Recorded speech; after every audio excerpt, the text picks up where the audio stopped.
গণমাধ্যম সহ রাষ্ট্রীয় গুরুত্বপূর্ণ দপ্তরগুলোতে বহাল থাকা ফ্যাসিস্টদের তালিকা প্রকাশ এবং গ্রেফতার ও বিচারের দাবি জানিয়েছে ফ্যাসিবাদ বিরোধী আন্দোলন নামের একটি সংগঠন।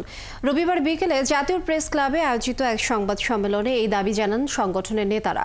তারা বলেন, স্বৈরাচারের পতন হলেও দোসররা এখনও রাষ্ট্রের গুরুত্বপূর্ণ মন্ত্রণালয় ও অধিদপ্তরগুলোতে বহাল রয়েছে। প্রমাণসহ বিভিন্ন মন্ত্রণালয়ের প্রায় ৩০০ কর্মকর্তার তালিকা প্রস্তুতের কথাও জানান তারা। এই দোসরদের গ্রেফতার সহ ৪ দফা জানিয়ে দাবি বাস্তবায়ন না হলে রাজপথে কর্মসূচি দেওয়ার হুঁশিয়ারি দেন সংগঠনটির নেতারা।